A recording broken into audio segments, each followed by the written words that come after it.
Hello and welcome back to the show. I'm the host, Sean Boyce. I'm excited to speak with my guest today, Rob Napoli. Rob, how are you? And welcome to the show. Doing well, Sean. Thanks for having me on. Just excited to be chatting here today.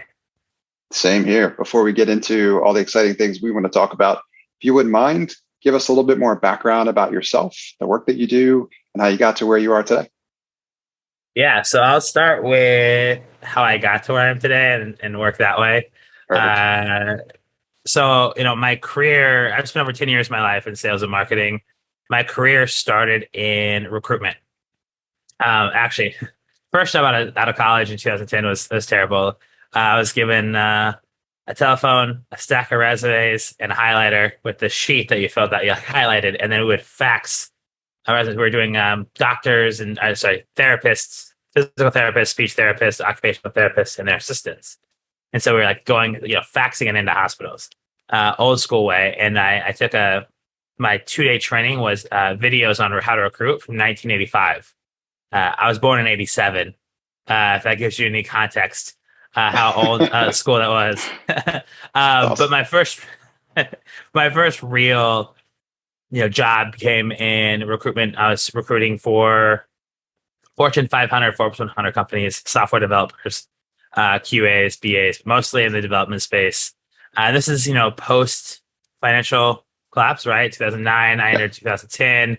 The world was starting to come out of, let's not be on legacy mainframe systems. Let's put things in the cloud. It was starting to be big, and creating apps on Objective-C, and the whole app revolution was starting to happen in this time frame. And so I was able to really leverage that into a job, and a lot of big projects were happening in the insurance space and financial space. So I did that for 5 years and had an amazing time doing it, and learned a lot, grew a lot, did a $5 million book of business in 5 years. All was going well. Bought a house in Des Moines, Iowa, small town, in the Midwest, a small city, I should say. It is a city in the Midwest. And the month after, met my now wife. And 3 months after dating her, she was finishing up her degree and was like, "Hey, I plan on moving to Europe to get my master's. I don't do long distance. I don't want to do that. So either break up now and let's not have the heartache later, or would you want to go with?" And I was like, "Fuck it, I'm in." So Awesome. 9 months later, we moved across the world, and sold my house and left my job, and we ended up in Milan, Italy, where, because that's where we were looking at, Edinburgh, Glasgow, Yep. London, I think Rome, and Milan were the 5 places we both Mhm. applied to, and Milan seemed as the best fit. And so we ended up in Milan. And there I got a master's in multi-channel marketing, coached professional American football. Very cool. And if anyone's ever read Playing for Pizza by John Grisham, I lived that life as a coach, Awesome. but I lived watching that unfold in front of my eyes. And then I ended up working for a really cool e-commerce direct-to-consumer startup. And I went in as head of content and worked into the chief business development officer role. I helped them scale from 5K to 100K MRR and sell globally. So really helped them scale. And that's how I ended up in New York City. We got invited to go through an accelerator program. So I went through a 4-month global accelerator program in New York. Did some really cool things in part of the raise. Ultimately, though, the US market was just not where they wanted to end up able to scale to the right way. They wanted to focus more on Europe. And so I went back into recruitment because I wanted to go get a large global corporate experience, and ended up at a large global recruitment firm where it's kind of hard to be a culture changer a little bit, right? The man bun, the beard, the earrings. I was required to wear a tie every day, and I never did. Was there for 18 months. I loved it, and I learned a lot. It was a great experience. I was coming back from Italy with a master's degree, and was working for an amazing boss who was 25 at the time, and I was 29, right? And that for me was a big ego check, because I came back into this market. But I learned a lot in that job, And then I left to go to a startup recruitment firm, which, I kind of knew was the wrong decision, but went for it anyways. And it was the first time in my life I got fired. And the boss that fired me said, Rob, I'll pay you out all your commission. I'll give you a small severance package where he split it up so that I had benefits and things for a couple of months to get on my feet. And he said, I want you to go start your own business. You're meant to do your own coaching thing. And that's cool. It was. And it was a moment where it took a lot out of a leader like that to say that to somebody. And he knew that it wasn't like I was failing at the business. I was okay, but I wasn't the right fit to scale his business. So when I left, I started two businesses. I started Hapday Group with my business partner, Phil DeVecchio, which is a go-to-market sales as a service business. And we help companies into the market and build stand-up sales teams. We have a operational team out of Mexico, which allows us to do some really cool things. And at the same time, and that's where I spent most of 2019 and 2020 building. In the background, what I was doing as well is I launched Rise Up Coaching, which is my training and development business, right? It's the arm that's more training and development and content media focused. And as 2021 came around, because we brought in that operational team out of Mexico to run all those things, allowed me to really, this last year, build Rise Up Coaching, get more involved in the training and development, more involved in the content creation, launched my own podcast, launched a book that's coming out next year. So I do entrepreneurship coaching, as well as I go into scale-ups and help with future work planning. And then I go into corporates and do bringing that entrepreneurial mindset into corporate management training. So long story, but that's to where I am today and what I do now. But a very good story. And we know that's one of your areas of expertise. I feel like I'd listen to talk about these stories all day. One of the reasons why I'm glad I got you on the show. So obviously a ton of experience, right? Sales, marketing. Want to dive in further in probably either or both areas, and definitely want to hear more about the book.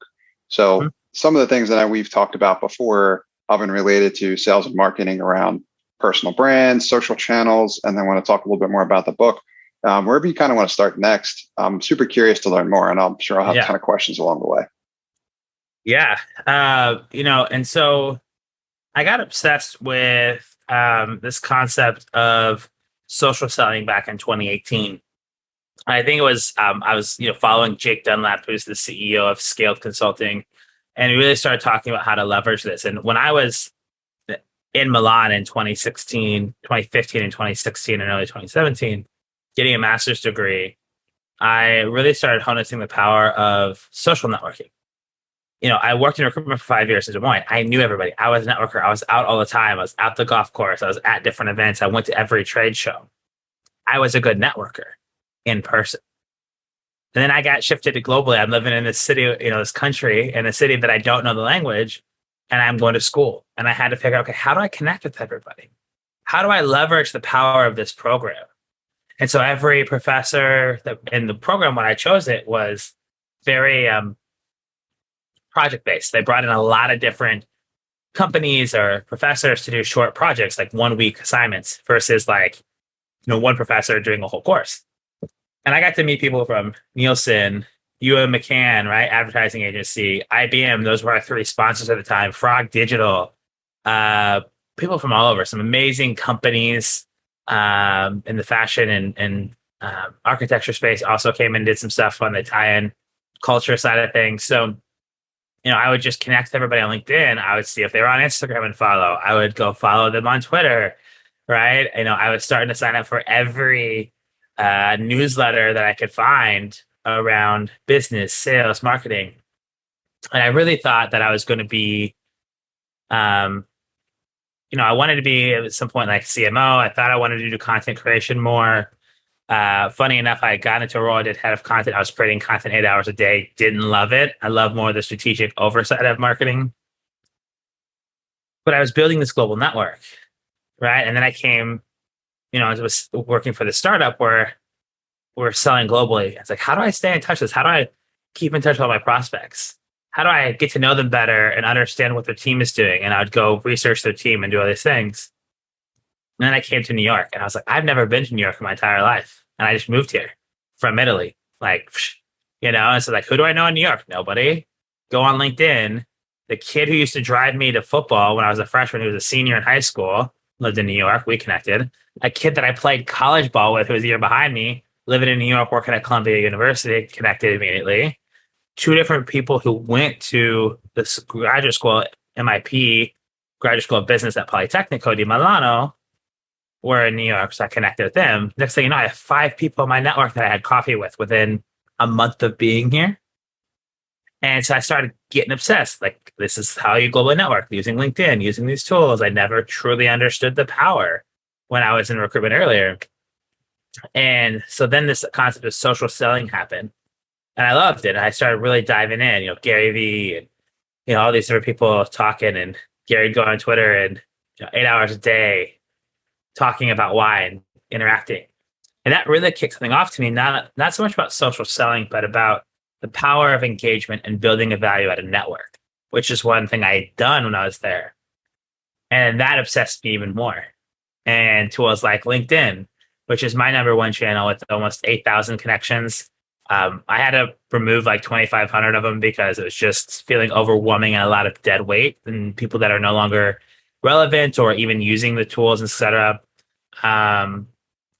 But as that kind of continued to evolve, I kept realizing this common theme about personal brand. And while people think personal branding can be like an yucky, like thought leadership, key opinion leader, authority figure, an influencer, like all these things are about the same. Like, we all have a sphere of influence. We all are somebody to somebody else, right? We all have some sort of somebody's looking up to us. But I really didn't love this idea of, okay, well, they're the experts, so I should follow them and listen to them. And more, I was like, well, how can anybody be involved? How can people build their network, build their brand, build their community that they want to be a part of, attract those into them, and how to engage, like really being an engager, right? You don't have to be a content creator. But if Sean's posting stuff and I'm like, Sean, great post. My key takeaways are this. What do you think more about this? Yeah, you post that content, but everyone who's looking at those comment threads is going to be seeing Rob's face with my title and like, oh, who's this Rob guy? Right? It's a great way to engage, and it makes you look good because I'm engaging with the content that you posted. So I really believe in the power of growing your personal brand, of being known and engaging in communities. Like, you can have amazing connections. Would you rather have 8,000 followers with, 5 engaged people, or 1,000 followers with 900 engaged in your community? Yep. Always the latter. Totally. And it's all about having that engagement and people that are, excited to be learning from you and teaching you at the same time, because it's a give and receive, and you need to be able to give more than you receive. So that's, I dropped in a lot there about passionate about, engagement and why you do it and how I got obsessed with it.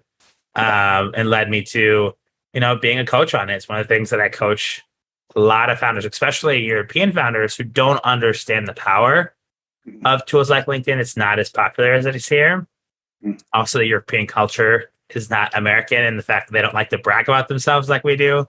We love to be loud and proud and boisterous. That is what makes us unique and stand out to competition, but it also makes it hard and intimidating to enter a market like this. So I do a lot of training and coaching around LinkedIn and how to drive and build a network. It's excellent. Yeah, I can speak myself from firsthand experience in terms of the benefit of building that personal brand. I haven't done anywhere near as much of it as I should have, or know anywhere near as much of it as I should as you do. But I can certainly take from what you have to share with us and our audience, and then use that to level up our efforts as well too. Right? People have an opportunity to typically like to work with the people that they know. The more familiar you become for them, the more that you feel like you are like a household name or something that they're accustomed to. Yeah. That brings with it a sense of comfort and trust. And that is key elements, of course, which I know you know well, to that like buying or decision making process or deciding which way to go when ultimately those decisions need to get made. So one question I was going to have for you is, obviously this is a key part of the process for anybody who wants to be successful in business development or marketing.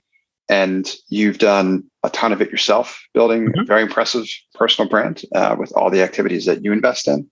Yeah. Other people would like to do something similar, I'm sure. What's the best advice you have for people who want to do a better job at this or even get started with it? Yeah. Great question. And to that point you made before, we buy with our limbic brain, right? The emotional area of our brain. We buy on emotion. Humans, that's what we do. We use data and things like that to back up our reasoning, back up of our emotional buying process. I joke with people all the time. We can use data to tell us anything we want, and we use that as rational justification, but we buy on that emotion. And to that point, right, it's why it's important to have that brand recognition and have those discussions. I've talked to many people who, like, Rob, I see, imposter syndrome. I see all these people getting promoted, doing these things, and I'm not. But I know I'm better than them because internally my numbers are better, whatever. Like, I have more sales, whatever. And it's like, well, what are you showing them outside of what you do? I look at it as kind of like, and business I've run, and my business partner taught me this, but you break up your role into a third, right?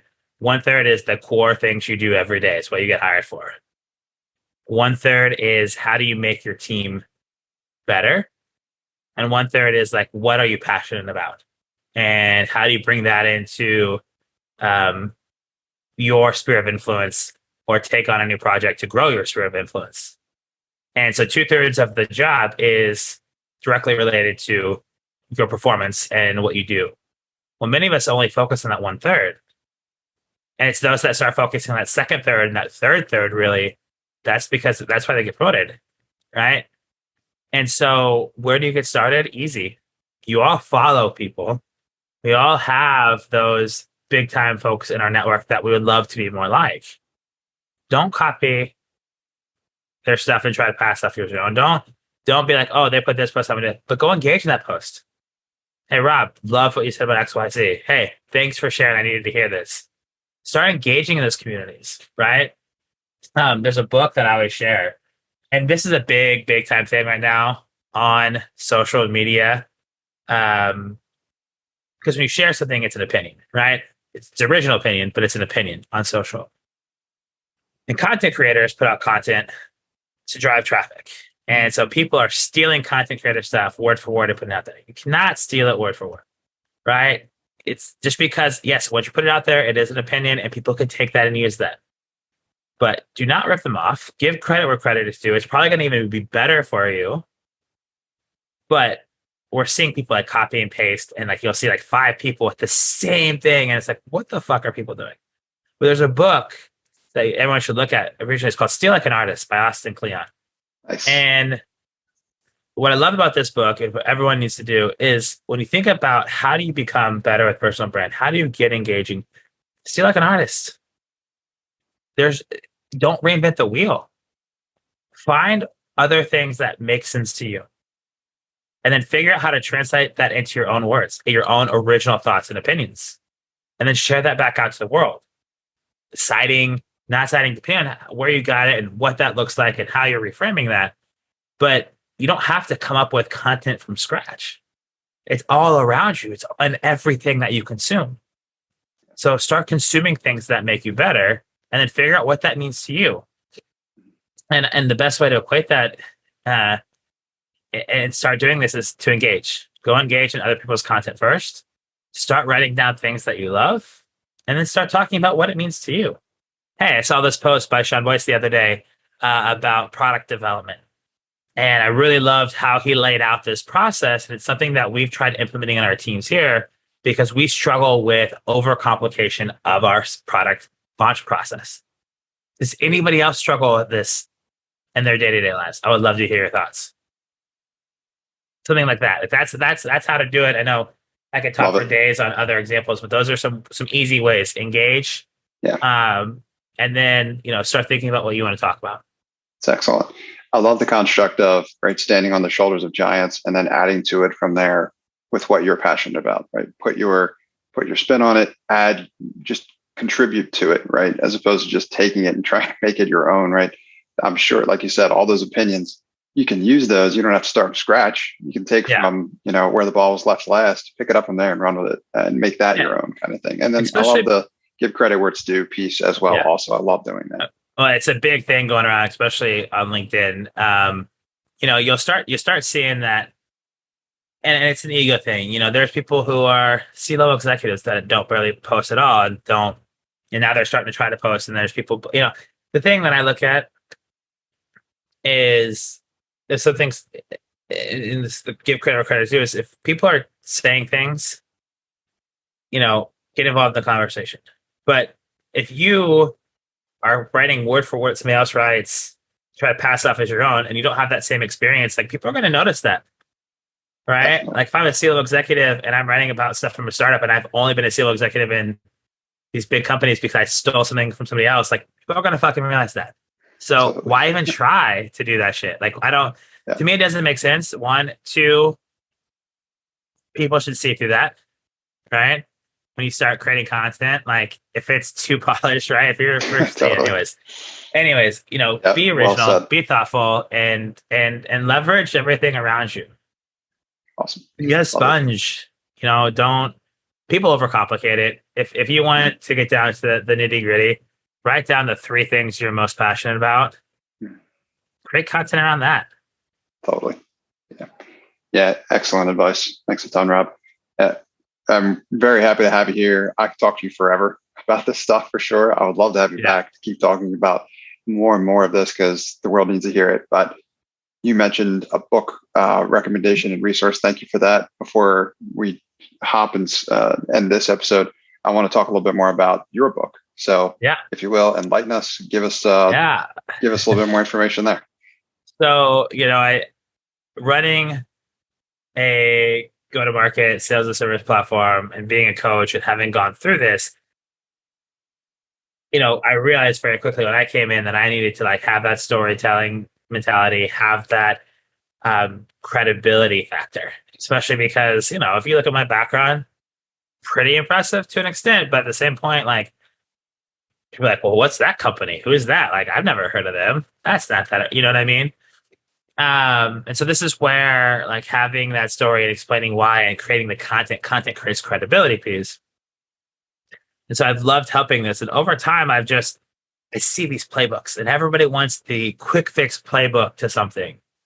And I just started getting sick of seeing all these influencers and linked influencers and all these things and the rise of the consultants during the pandemic and the coaches. And, I started thinking about what my journey was to getting to where I was. And it's all around engagement, authenticity, and intentionality.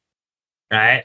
So I started writing, and it was meant to be not a playbook. It's lessons on how to go about being your authentic self. And so the title of the book is called The Social Soul, right? Mastering your personal and professional brand with authenticity and intentionality.